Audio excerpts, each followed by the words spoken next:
भगवान के मंदिर में परमपिता परमात्मा दादा खेड़े और मेरे सभी बड़े बुजुर्गों और माताओं के चरणों में शीश झुका के नमन करता हूँ। मेरा बड़ा सौभाग्य है कि मैं अपने गांव पेटवाड़ में आज आप सभी के दर्शन करने का मुझे सुअवसर मिला है। हमारे बुजुर्गों ने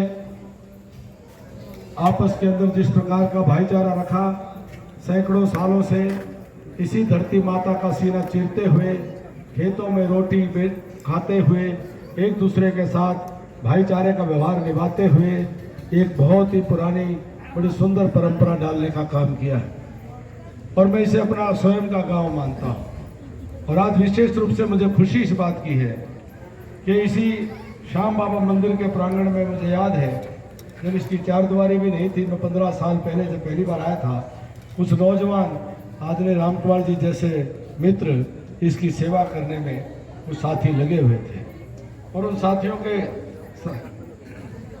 करने वाला परमात्मा है। वो दृश्य आज कितना भव्य दिव्य मंदिर का प्रांगण यहाँ पर बना है, ऐसा लगता है कोई तीर्थ स्थान यहाँ पर विकसित हो रहा है।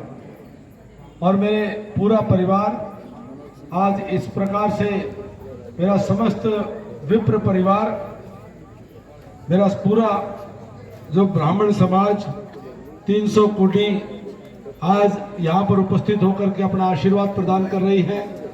मैं ऐसा मानता हूँ कि जैसे भगवान स्वयं धरती पर उतर के आया है और आप सब मुझे भगवान के रूप में आशीर्वाद दे रहे हैं।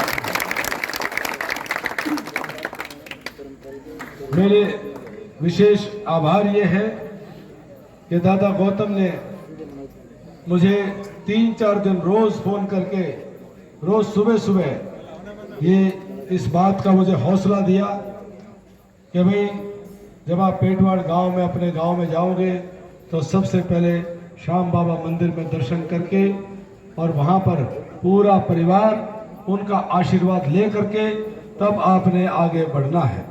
मुझे आज खुशी है कि उनका आशीर्वाद, वो सफीदों में चुनाव लड़ रहे हैं और मैं बाबा के मंदिर के प्रांगण में खड़ा होकर के कह रहा हूं कि मेरे उठने से पहले रोज सवेरे उनका फोन आ लेता है। मेरे उठने से पहले रोज सवेरे मुझे वो संभाल लेते हैं।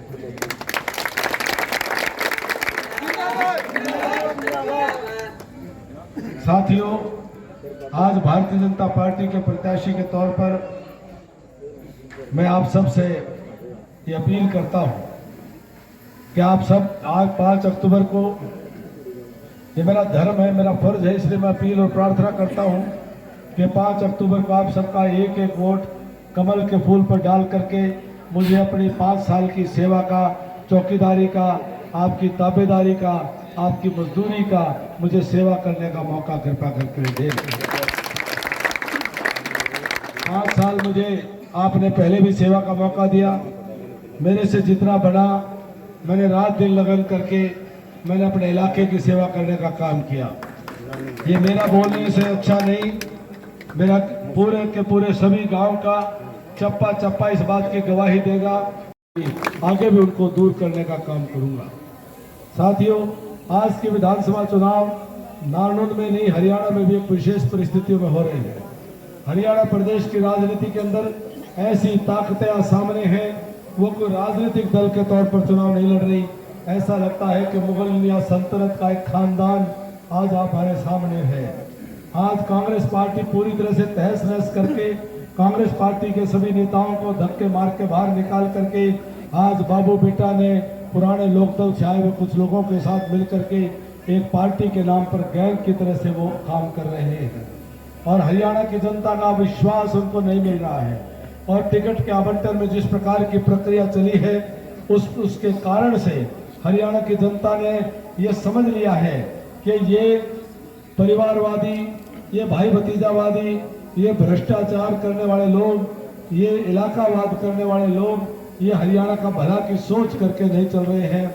ये कहीं ना कहीं केवल मात्र अपने मुगलिया खानदान की सल्तनत के शहजादों की सरकार बनाने से ज्यादा इनका और कोई उद्देश्य नहीं है। और यही कारण है कि मेरे नारनौंद के अंदर भी ऐसे प्रतिनिधि को उन्होंने सामने रखा जबकि कांग्रेस में और बहुत प्रतिनिधि और बहुत योग्य और क्षमतावान प्रतिभावान और भी लोग थे, लेकिन उन्होंने ऐसे व्यक्ति को भेजने का काम किया जिस व्यक्ति की सोबत और संगत साफ दिखाई दे रही है, उनके लक्षण साफ दिखाई दे रहे हैं। कहते हैं कि पूत के पांव तो पालने में नजर आ जाते हैं।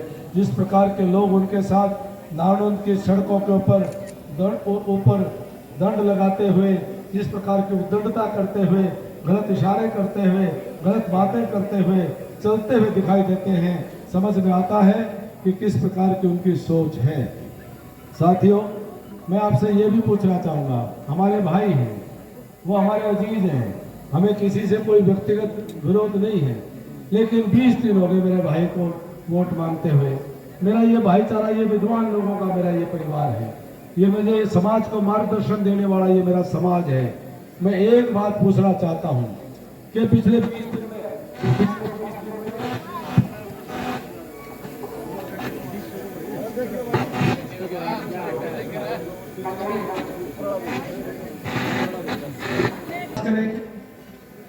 एक भी लाइन सुनिए, ये विकास की, ये सड़क बनाएंगे, ये रोड बनाएंगे, या ये कोई सीवर की व्यवस्था करेंगे, या कोई कॉलेज बनाएंगे, या कोई यूनिवर्सिटी बनाएंगे।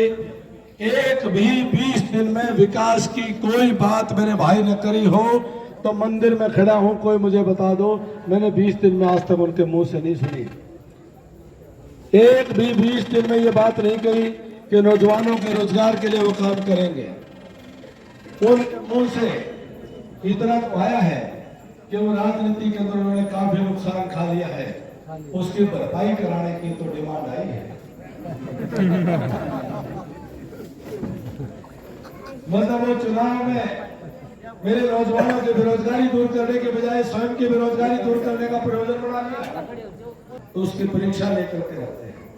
मैंने 5 साल परीक्षा दे रखी है, भाई भी जिला परिषद का मेंबर रहा है, किसी ने याद भी घोड़ी के भी कराता नहीं करा, लेकिन उसके बाद भी गुणों में तो लो, कर्म में तो लो, स्वभाव में तो लो, व्यवहार में तो लो, संस्कार में तो लो, चाल कदम में तो लो, चरित्र में तो लो, तोड़ मोड़ करके रखो।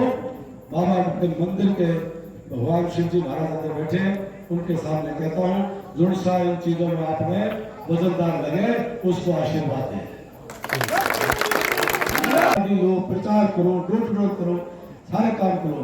मेरे खानदान वाले भाई को कांग्रेस विचारधारा के हैं, जाओ भाई अपने कांग्रेस पार्टी का समर्थन करो, जहां वोट मांगना मांगो। ऐसे ही हमारे भाजपा के जो साथी हैं, दादा गौतम के हमारे साथी हैं और हमारे साथी हैं, पर वो भी अपना भारतीय जनता पार्टी का अपना प्रचार करें और अपना हक का वोट ले।